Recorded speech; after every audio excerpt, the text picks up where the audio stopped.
My name is Blasdel from Wheeler Garage, and I'm going to be talking about the RQT framework and how you can leverage that to get some really quick and easy tools out there if you don't want them on the web.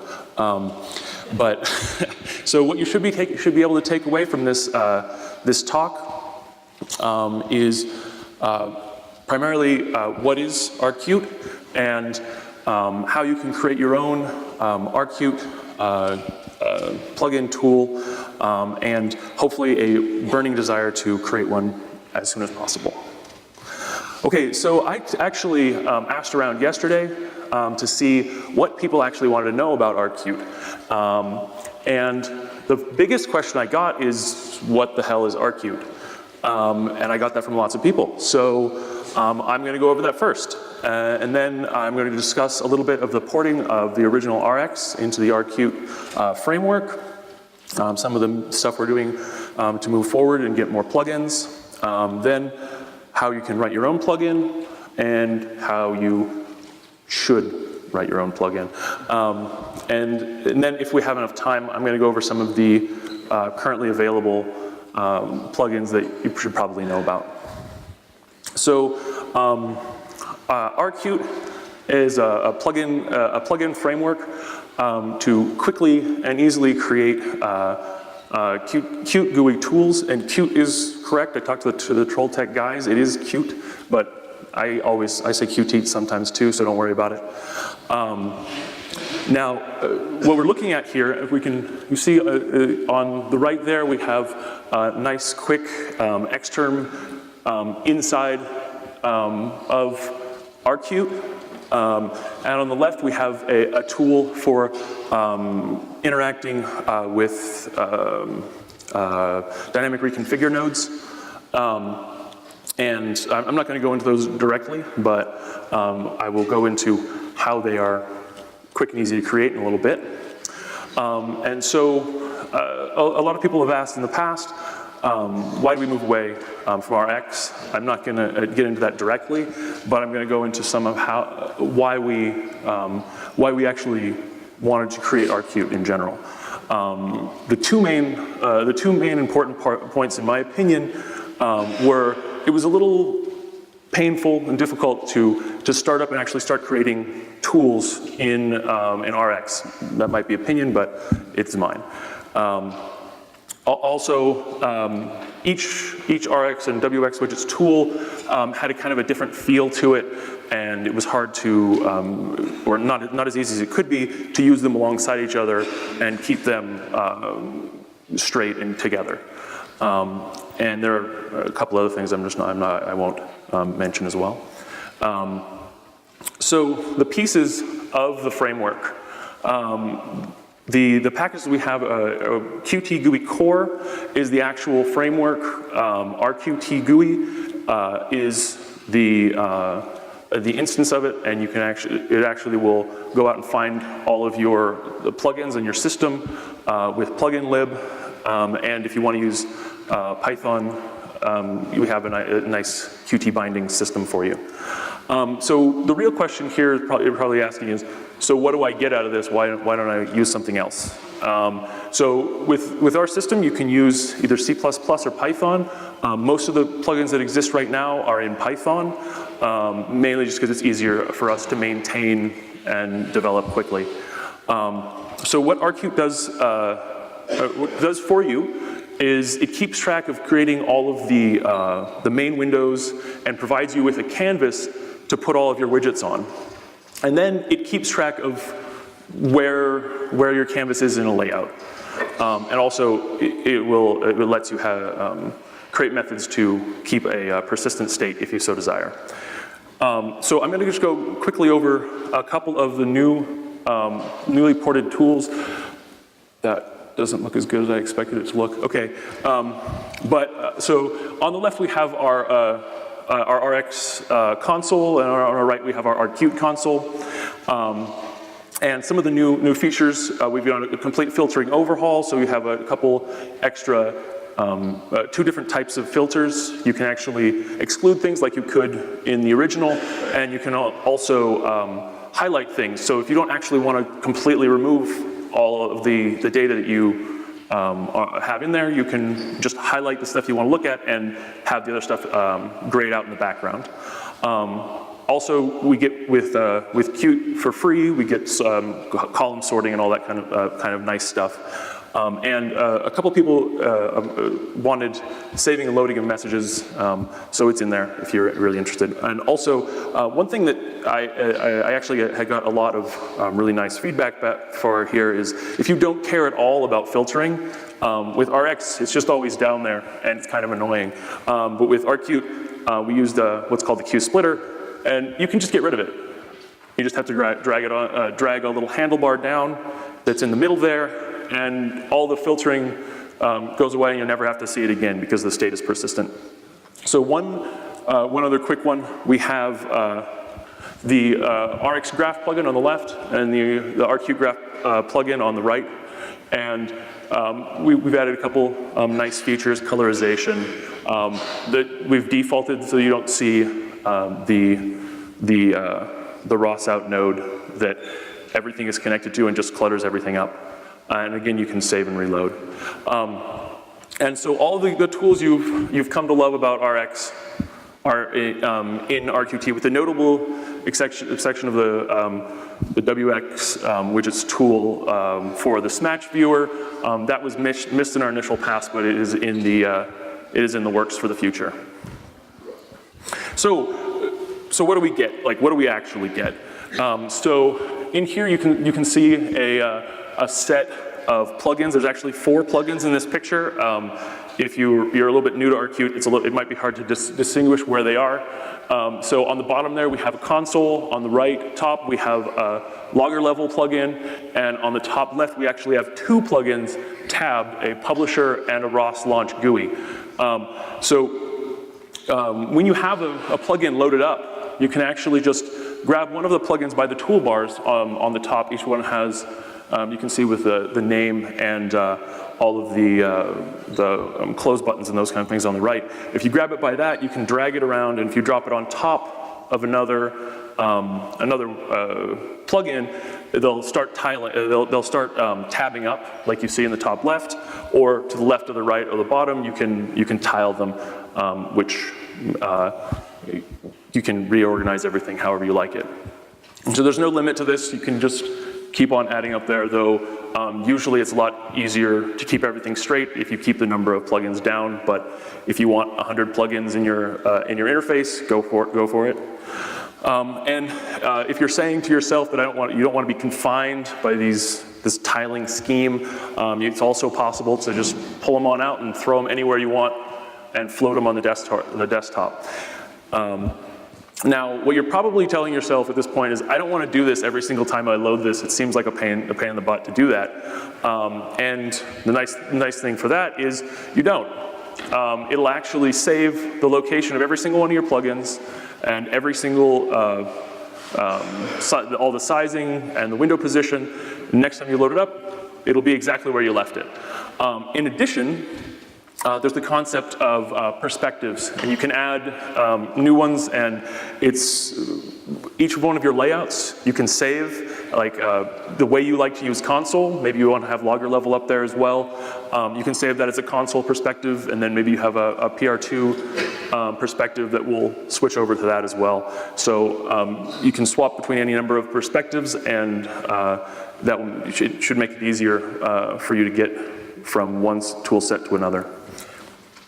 Also, one of the other nice things is there's not a lot of code involved in initializing your plugin. It's not the 3 lines from the last talk, but so all of the code examples I have are going to be in Python, just because it was a little easier for me to do it in Python. But all this is possible and available in C++ as well. And so what you see on the left is the initialization code for the plugin on the right. Clearly, the message widget you see there in the middle is doing a little bit of magic to display all those widgets, and I'll show that in the next slide. But all we need to do to get this plugin initialized code-wise is inherit from plugin, call plugins initialization, set the object name, because when you're using Qt, you always want to do that. It solves some problems that might come up later. And then add your widget to the scene. And each one of these widgets that you add, you can have as many as you want, will pop out and snap in as an individual plugin like you saw before.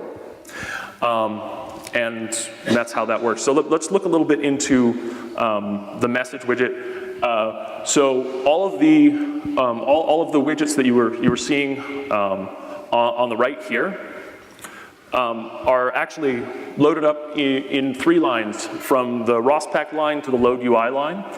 The design of all these widgets was done in QDesigner. It's a really easy widget design tool provided for free for Qt development. Then we set the object name, and then after that, we just have to set all of the signals and slots correctly. And you only have to set the ones you're going to use, so that your buttons and your combo boxes do what you want when you want it. So it's really quick to get these things up and running. There's not a lot of initialization code. You can get right into creating your cool new plugin, whatever you actually want to do. And so the crux of this talk is actually writing your own plugin. How do we actually do that? And it's actually, the entire end-to-end is pretty much right here. You create a package. You need a plugin XML file to designate your package as a plugin. And then you need to export it with the picture of the export right there. And then once you do that, you're free to design your UI and code up all of your widgets to do what they want. So the plugin XML file, as I said, is just to denote where your entry point is in to your plugin. The most important line is the second one there, the class to show where you're actually entering and what you're inheriting from. The rest is a little bit of sugar to give you the ability to control what your plugin looks like in the drop-down menu in the RQt interface, and a description. So the methods that are available for you to use is initialization, obviously, a shutdown plugin that'll be called right after you shut things down to clean everything up, and save and restore settings. Configuration request is optional, but I will go over that really quick. So we looked at the initialization earlier, but there's a couple more interesting things you can do in there. For example, if you want your plugin to be a command line argument tool, you can see on the bottom there, we're accessing the argv and using that to load bag files in this example. Also, if you want to do something, because you can load up as many versions of a single plugin as you want, if you want to do something to differentiate all the different plugins you have, there is a unique identifier we call the serial number that you can use to do that. And here we're just tacking it onto the end of the name in the title bar. And so yeah, so all the things you can do with the plugin context that you see right there that's being passed into the initialization. You can add your widgets, as we said. We can add toolbars, which I'm not going to talk too in depth about, but they look at the bottom there, and each of your buttons can do fun and interesting things. And let's see. And if things get really bad with your plugin, you can always close or reload it programmatically. So shutting down. The most important part about shutting down is unregistering all your pubs and subs. When you have a standalone program, it's not too big of a deal. You should still do it, but they'll get all cleaned up. But when you're running a lot of different plugins in one thing, if you don't clean your stuff up, the console is going to get pretty messy for everything else that's left over. So please clean them up in that shutdown function. Now the interesting part is the saving settings. RQt actually automatically handles saving whatever you want to save. All you have to do is provide an index. Right here we're using at the bottom there set value publishers, which you can then retrieve your data. So the publisher copies is actually an array. We're using the repr command to actually turn it into a string, and we pass that in here, and it'll get written to an INI file that is unique to this instance of this plugin. And so next time you pull up this plugin, you can pull out that data in the exact same way, or I guess the reverse, by using the value function and evaluating what comes out of it. And so all of these are fairly simple to get going. And of course, this is really a brief overview, but there are tutorials up on the web page on how to get all of this working. So the change configuration that I was talking about is of course optional, but what will happen if you actually implement this function, it'll put that little gear icon in your toolbar, so that there's kind of a unified way. It's actually on the right up there that you can see, and it's a kind of a UI unified way for plugins to for people to know where to go to configure the plugin. And this is not mandatory. It just won't be there if you don't define this method. So just a few good ideas for designing your plugin. I mean, you can just take with this and run with it and just make a plugin that you don't ever want anyone else to use, and there's nothing wrong with that. But if you want other people to use it, this is probably a good idea to, when you're creating it, put it up on the in development page so people can know that they're doing it. We've already had one collision where two people were doing the same thing, and if you put it up here, people will know and they won't have that problem. And there's actually an available plugins also that you should definitely read through that before you make your own. So I've been saying basically that you can just whip this out. There's not a lot of work involved, but to save yourself some time in the long run, if a lot of people are going to be using this, you should probably put a lot of thought into your widget design and where you're putting everything and saving and those kinds of things. And as I was saying before, you can use the UI files because it's just easier that way. But if you want to hand code it and create all of the widgets and throw them on to the canvas directly, that is also acceptable. It's just it's just a lot longer code-wise. Also, we have a lot of widgets. They're in the PyCommon package that are designed for reuse. When you're creating your plugin, if you have any things, any like atoms of usable widget that you think would be very useful for some other people, definitely put them in here and import them. Another couple nice things to do is focus your plugin. If you have a plugin idea that you want to make burgers and fries, some people might not want to make them both at the same time. Just make one plugin that makes burgers and one plugin that makes fries, and you can use them together all the time, and maybe somebody else won't. And also, if you want your plugin included with the ones that are default installed to everybody's system with the desktop full, definitely keep it general so that other people are going to have a lot of get a lot of use out of it. And one really nice feature, if you want the command line arguments, you're going to need to write a script like this one. It's just ooh, you can't really see that. Yes, but it's only 4 lines to write a script to launch your plugin in standalone mode, and where you can actually get the command line arguments and those kind of things. And you can see this in the console. The code that was supposed to be down there in the RQT console package in the scripts directory if you want to check out how to do that. So the plugins packages we have available, RQ Common plugins, has all of the ports of all of the RX tools, and a lot of other nice system introspection and data visualization tools, and a couple really cool dev tools. We've actually separated out the robot tools that you, if you're not running a robot, you probably wouldn't want, and we put those in a separate package. You can use Move It Monitor and all those fun types of things. And this is actually general robot tools. Things that are like PR2 specific or Kabuki specific should be kept out of this package. And so if you want to contribute to all this, it's all up on GitHub.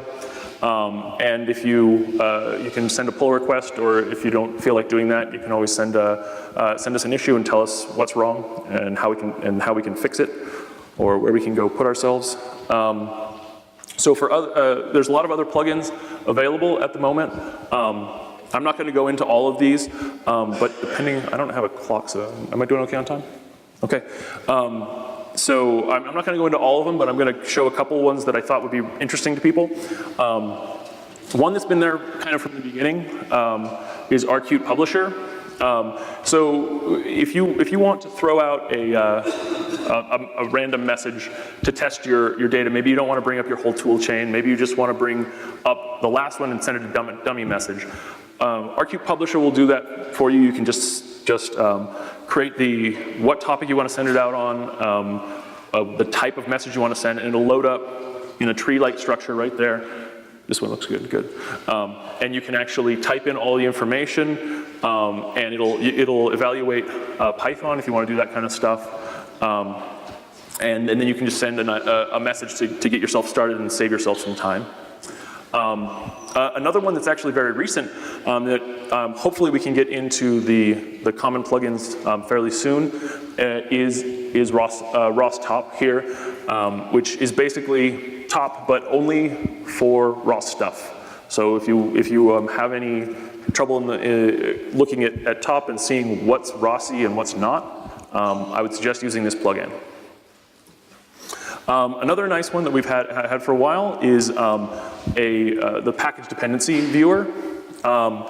And what it will do is actually give you a graphical representation of your package tree on your system. And so this is probably more useful for newer users to see what the heck is going on and what is related to what. But it can be useful for seasoned viewers and those kinds. If there's something wrong with your system, you can go check out what you don't have installed, that kind of thing. The toolbar that I mentioned before, the main thing we're using it for right now is a framework inside of the framework for creating robot diagnostic toolbars. This one right here is the, oh, you can't really see the left part, oh well, is the PR2 dashboard. It's partially a port of the old, sorry, the RQT PR2 dashboard is a port of the old PR2 dashboard a little bit. And you can pop up, as with the old one, you can pop up a console or a diagnostic window, or toggle with all your breakers, see your battery state and your run stop state and those kind of things. And all of these have default implementations, so you should be able to get going with this and create a little dashboard for your own robot relatively quickly. There's one that Eugen created for the Turtlebot, for example, that kind of stuff. Another nice one is a manager for launch files. We had a couple of requests for this kind of system to keep track of all of the whatever's going on in the launch files and get a little more information out of them.